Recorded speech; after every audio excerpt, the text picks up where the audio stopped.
చూస్ Country Delight, live better. ఇప్పుడే Country Delight app ని download చేసుకోండి.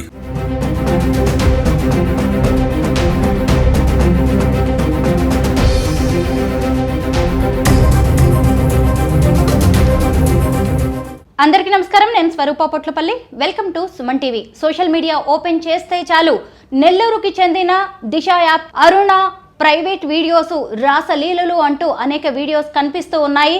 ఆమె జీవిత ఖైదు అనుభవిస్తున్న శ్రీకాంత్ అనే వ్యక్తితో ప్రైవేట్గా ఉన్న వీడియోస్ వైరల్గా మారాయి. ప్రస్తుతం నెల్లూరు జిల్లా నుంచి నాతో పాటు లైవ్ కాల్లో రెడీగా ఉన్నారు అరుణ గారు. ఆవిడతో మాట్లాడదాం, అసలు ఏం జరిగిందో తెలుసుకుందాం.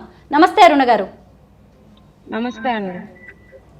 మీరు కూడా చూసి ఉంటారు, మీరు హాస్పిటల్లో శ్రీకాంత్ అనే వ్యక్తితోటి, ముఖ్యంగా అతను జీవిత ఖైదు అనుభవిస్తున్న వ్యక్తి, అలాంటి వ్యక్తితో మీరు ప్రైవేట్గా ఉన్న వీడియోస్ బయటకు వచ్చాయి. అవి ఎప్పటివి?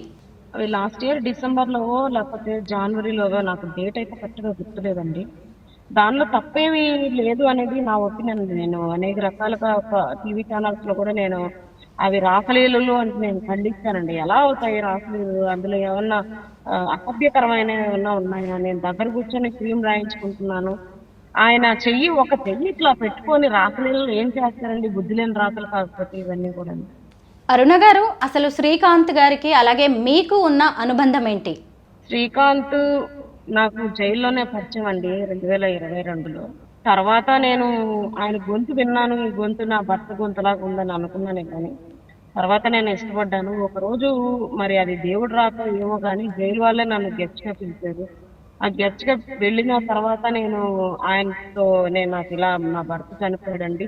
చనిపోయిన తర్వాత నాకు ఆ వాయిస్ అనేది ఎక్కడ వినపడలేదు, మీ దగ్గరే వినబడింది. కాబట్టి మీకు కూడా మ్యారేజ్ కాలేదనని తెలిసింది నాకు. మీకు ఓకే అయితే మీరు బయటకు వచ్చాక నేను పెళ్లి చేసుకుంటానని చెప్పాను. ఆయన కూడా అప్పుడు నేను క్షమాభిక్షకు రెడీగా ఉన్నాను, జీరోకి వచ్చిన తర్వాత నాకు కూడా పెళ్లి చేసుకొని నాకంటే ఒక ఫ్యామిలీ కావాలన్న ఒపీనియన్లో ఉన్నాను అన్నట్టు ఆయన ఒపీనియన్ చెప్పారు. అయితే ఆయన మ్యారేజ్ ప్రపోజల్ కానీ లవ్ ప్రపోజల్ కానీ పెట్టింది నేనే అండి. అట్లా నాకు శ్రీకాంత్తో పరిచయం స్టార్ట్ అయిందండి. తర్వాత ఆయనకి నాకు కలిసే అవకాశం కలగలేదు.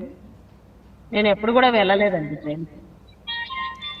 ఆయనతో జైల్లోనే పరిచయం అన్నారు, జైలుకు ఎందుకు వెళ్ళారు మీరు? ఖైదీ సోదరులందరికీ కూడా రాఖీ పౌర్ణమి చేయాలనే ఒక మంచి ఉద్దేశంతో అప్పుడు ఒక దిశ ఫౌండేషన్ తరఫున రాజమండ్రిలో, విశాఖపట్నంలో, నెల్లూరులో 3 జైళ్ళల్లో ప్రోగ్రామ్ చేసామండి మేము మహిళలు కలిసి. అక్కడ రాజమండ్రిలో మహిళలు పాల్గొన్నారు, విశాఖపట్నంలో మహిళలు పాల్గొన్నారు. సొంత జిల్లా కాబట్టి నెల్లూరు జైల్లో నేను పాల్గొన్నానండి. ఆ ప్రోగ్రాంలోనే నేను ఫస్ట్ శ్రీకాంత్ని చూడడం జరిగింది. అంటే ఒక హత్య కేసులో శిక్ష అనుభవిస్తున్న వ్యక్తిని మీరు జైల్లో చూసి ఇష్టపడ్డారు. అవునండి. హత్య కేసు ఏంటో చెప్పగలరా? ఆయన మీద ఉన్న ఆరోపణలు ఏంటి? ఆయన ఒక బారు వైన్ షాప్ ఓనర్ని ఒక గుంపులాగా అంటే దానిలో ఎంతమంది ఉన్నారో, ఒక 60 మంది ఉన్నారో 30 మంది ఉన్నారో నాకు తెలీదు. మందు దగ్గర ఏదో డబ్బుల దగ్గర ఏదో గొడవ పడి ఆ గొడవలో కొట్లాట జరుగుతుందండి. ఆ కొట్లాట జరిగినప్పుడు ఆ కొట్లాట జరిగిన తర్వాత ఆయన చనిపోతాడు. అదండి కేసు అది. అందులో ఫస్ట్ ఎఫ్ఐఆర్ లో శ్రీకాంత్ పేరు లేదండి, చేర్చలేదట. తర్వాత ఛార్జ్ షీట్ లో సేవ్ చేసి A3గా పెట్టారండి. మీకు పరిచయం అయ్యే టైంకి ఆయనకి యావజ్జీవ ఖైదు పడిందా? పడిందండి.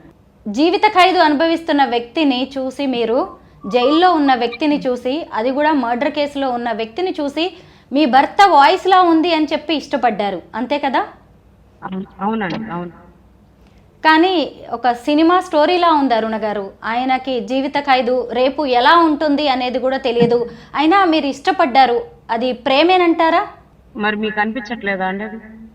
అంటే ఎలా ఆకాశపట్లోనే ఒక ఖైదీతో అంత ప్రేమ, అంత ఇష్టపడే అంత అనుబంధం ఎలా పెరిగింది? నా ప్రేమ నా భర్త చనిపోయినప్పటి నుంచి ఉందండి. ఆ వాయిస్ నేను ఆయనలో ఇప్పుడు శ్రీకాంత్ లాగా నాకు అనిపించలేదు.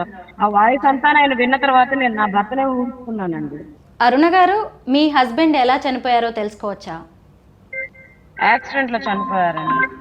ఎన్నేళ్ల క్రితం చనిపోయారు? 2013లో. 2013లో యాక్సిడెంట్లో మీ భర్త చనిపోయారు. ఆ తర్వాత మీకు పరిచయమై మీరు ఇష్టపడ్డ వ్యక్తి కూడా జీవిత ఖైదు పడ్డ వ్యక్తి. భయంగా అనిపించలేదా ఆయన్ని ఇష్టపడడానికి, పెళ్లి చేసుకోవాలి అనుకోవడానికి? చాలా మంచి వ్యక్తి. మీకందరికీ ఆయన ఈ పేపర్ వాళ్ళు రాసినట్టు ఆయన కరడుగట్టిన నేరస్తుడనో లేకపోతే రౌడీ షీటరనో మీకందరికి అనిపించేమో మాత్రం చిన్నపిల్లడితో సమానం అండి. ఆ జైలు కంటే ముందు మీరు ఎప్పుడైనా శ్రీకాంత్ గారిని కలవడం కానీ అతని గురించి వినడం కానీ జరిగిందా? లేదండి. ఆ తర్వాత మళ్ళీ అలా కలుస్తూనే ఉన్నారా అండి ఆయన్ని? తర్వాత జ్ఞాపకం చేసిన తర్వాత కలవలేదండి. ఇంత కలవలేదు. పెళ్లి చేసుకోవాలి అన్న ఉద్దేశం అయితే ఉంది ఆయన్ని. తర్వాత ఆయనకి చెయ్యి బాగలేకుండా వచ్చిన తర్వాత ఒకసారి వాళ్ళ ఫ్యామిలీ మెంబర్స్ రిక్వెస్ట్ మేరకు కేర్ టేకర్ కావాలన్న తర్వాత నేను హాస్పిటల్కి వెళ్ళానండి. హాస్పిటల్కి వెళ్ళి ఆయన చిన్నపిల్లని చూస్తున్నట్టు చూస్తున్నాను. ఈవెన్ యూరిన్ ఆయన బాత్రూమ్ అయినా కూడా డైపర్తో సహా నేనే మార్చాను. చంటి పిల్లని చూస్తున్నట్టు చూస్తున్నాను. అరుణ గారు, చాలా ఆశ్చర్యంగా అనిపిస్తోందండి. సినిమా స్టోరీలా ఉంది. మీ భర్త పోయారు, జీవిత ఖైదు అనుభవిస్తున్న వ్యక్తిని మీరు ఇష్టపడ్డారు, మళ్ళీ అతన్ని పెరోల్ మీద కూడా తీసుకొచ్చారు. అయితే మీరు ఆయన్ని పెరోల్ మీద తీసుకొచ్చిన విధానం మీద కూడా అనేక ఆరోపణలు వస్తున్నాయి. ఆయన్ని బయటకు తీసుకురావడానికి మీరు ఒక ఎస్పీ గారితో గోవా ట్రిప్కి కూడా వెళ్ళారు అనే విమర్శలు, దాని మీద మీరేమంటారు? పెరోల్ మీద నేను తీసుకురాలేదండి. అది నేను నన్ను ఎన్ని సార్లు అడిగినా నేను అది ఒప్పుకోనండి. పెరోల్ నాకేం అధికారం ఉంటే నేను తీసుకొస్తానండి పెరోల్. నేను ఇంతకు ముందే పదే పదే చెప్పాను, ఇప్పుడు కూడా చెప్తున్నాను. వాళ్ళ ఫాదర్ పెట్టుకున్నటువంటి రిప్రజెంటేషన్ రూపంలోనే ఆయన బయటకు వచ్చాడు, అంతే తప్ప ఆ రిప్రజెంటేషన్ గవర్నమెంట్ యాక్సెప్ట్ చేసి పంపించింది తప్ప అందులో నా ప్రమేయం లేదు. ఎస్పీతో గోవాకి వెళ్ళేంత సీనే నాకు ఉంటే ఈరోజు నిన్నటి నుంచి మేము జైలు దగ్గరే ఉన్నామండి. మార్నింగ్ లేచినప్పటి నుంచి నైట్ దాకా జైలు దగ్గరే ఉంటున్నాము. మాకు ములాఖత్తు కూడా ఇవ్వట్లేదు. శ్రీకాంత్ ఎలా ఉన్నాడో చూపించట్లేదు. శ్రీకాంత్కి లోపల ఏమన్నా అయిందో చూపించట్లేదు. మాకు ఇంత అన్యాయం జరుగుతుంటే, మాకు ఇంతమంది సపోర్ట్ ఉంటే ఎందుకు ఈ గతి మాకు వస్తుందండి? అరుణ గారు, నెల్లూరు అలాగే చిత్తూరు జిల్లాల ఎస్పీలు వద్దు అన్నా గానీ మీరు పట్టుబట్టి మరి పెరోల్ తీసుకొచ్చారు. అంటే వాళ్ళ తండ్రి ద్వారానే తీసుకురావచ్చు. నాకు రిపీటెడ్ క్వశ్చన్ అడిగినా కూడా నాకు ఓపిక లేదండి. నేను ఇందాక జరిగిన అన్యాయం చెప్పాను, ఇదంతా ఎవరు చేస్తున్నారో చెప్పాను. నేను ఒక క్లారిటీ, మీరు నా కళ్ళు కూడా చూడొచ్చు. నాకు ఏడు తప్ప ఇంకొక ఆప్షన్ లేదు. నా కళ్ళు తోటి బాగున్నా ఎక్కువ చెప్పని నేను మీతో మాట్లాడలేను. 2 జిల్లాలు ఎస్పీలు వద్దనే దానికి ఏం అధికారం ఉందండి? ఒక్క జిల్లా ఎస్పీ గారు నాట్ రికమెండ్ చేశారు, అది కూడా తప్పుడు నివేదిక నేను ఆరోపిస్తున్నాను. ఆ నివేదిక మీద ఎందుకు అట్లా 2000 సిఐ గారు అసోసియేట్స్ మెయింటైన్ చేస్తున్నారని నా పేరు రాశారనేది నాకు ఇప్పటికీ అర్థం కావట్లేదండి. నేను ఎలా అసలు కూడా నాకు అర్థం కావట్లేదు. పిచ్చిపెట్టిపోతుంది నాకు అట్లాంటి తప్పుడు నివేదికలు పంపిస్తా ఉంటాను. ఇంతవరకు అలాంటి తప్పుడు నివేదికలు పెట్టిన ఆఫీసర్స్ మీద ఫేక్ రిపోర్ట్స్ పెట్టినాడు. ఇప్పుడు నేను చెప్తున్నాను, ఇంటెలిజెన్స్ లో ఉండే కిషోర్ బాబుతో నాకు పడదని చెప్తున్నాను. 2000 సిఐ తప్పుగా పంపించినట్టు అంటున్నాను. వాళ్ళ మీద ఎందుకు విచారణ చేసి వాళ్ళని ఎందుకు సమానమైన ఆఫీసర్లను కూడా నాకు ఏం అర్థం కావట్లేదండి. నాకు ఎందుకు ఇలా రిపోర్ట్ పెట్టారు, ఎందుకు నాట్ రికమెండ్ చేస్తారు? అసలు శ్రీకాంత్ ఏమన్నా డేరా బాబా కరగంట కన్నా కూడా పెద్ద క్రిమినల్ కాదు కదా. మామూలుగా ఇంత ఎస్కేప్ తర్వాత ఆయన 3 సార్లు పెర్లోల్ మీద వచ్చి గుడ్ కండక్ట్ వెళ్ళాడు కదా. మరి ఆయన గురించి పాజిటివ్ ఆయన కరుడుగట్టిన నేరస్తుడిని, లేకపోతే నన్ను లేడీని కిలాడిని చేయాలి. నేను క్లారిటీ ఇచ్చానండి. జీవిత ఖైదు అనుభవిస్తున్న శ్రీకాంత్ గారిని బయటికి తీసుకొచ్చి మరీ పెళ్లి చేసుకోవాలనుకుంటున్నారా? ఆయన్ని బయటికి తీసుకురావడానికి మీ దగ్గర ఉన్న సాక్ష్యాధారాలు ఏంటి? దేవుడు ఒక మార్గం చూపిస్తాడండి, భగవంతుడు ఒక మార్గం చూపిస్తాడు. ఆ మార్గంలో వెళ్ళి శ్రీకాంత్ నేను కలవాలని భగవంతుడు రాసి పెట్టి ఉంటే ఖచ్చితంగా మేము కలుస్తామండి. కుటుంబ సభ్యులకి కానీ, నాకు కానీ, మాకందరికి కలిపి కానీ కలిసే అవకాశం ఏ దేవుడైనా మాకు కల్పిస్తే గారి దగ్గరికి మమ్మల్ని తీసుకెళ్ళగలిగితే మా బాధ మేము సీఎం గారికి విన్నవించుకుంటామండి.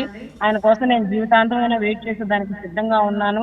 మా బాధ సీఎం, నా బాధ కానీ వాళ్ళ కుటుంబ సభ్యుల బాధ కానీ సీఎం గారు కన్సిడర్ చేస్తే శ్రీకాంత్ తప్పకుండా బయటకు వస్తాడండి. మేము కలిసే అవకాశాలు కూడా ఉన్నాయండి. అరుణ గారు, శ్రీకాంత్ గారిని జీవిత ఖైదు నుంచి బయటపడేయడానికి మీరు సీఎం చంద్రబాబు నాయుడు గారిని కలిసే అవకాశం ఉందా?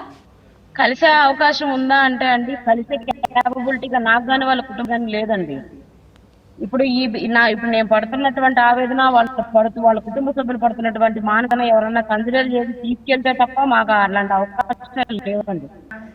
మీరు గత ప్రభుత్వంలో వైసీపీలో పనిచేశారు, దిశ యాప్ చైర్మన్ గా కూడా ఉన్నారు. ఇప్పుడున్నది టీడీపీ కూటమి ప్రభుత్వం, మీకు సహాయం అందుతుంది అనుకుంటున్నారా?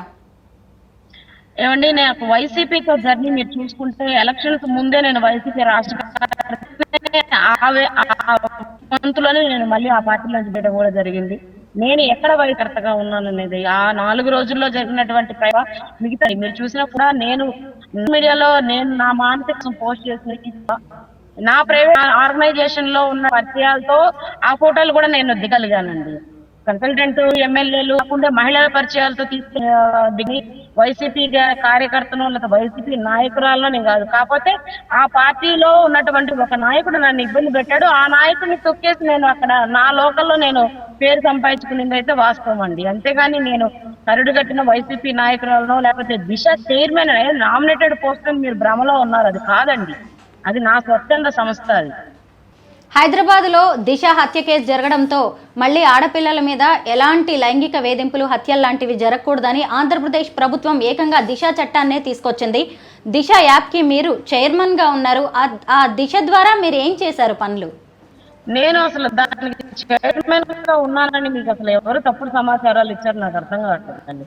నేను అఫీషియల్ ఫ్యామిలీ కౌన్సిలింగ్ మెంబర్ గా నెల్లూరు దిశ పోలీస్ స్టేషన్ కు ఉన్నాను.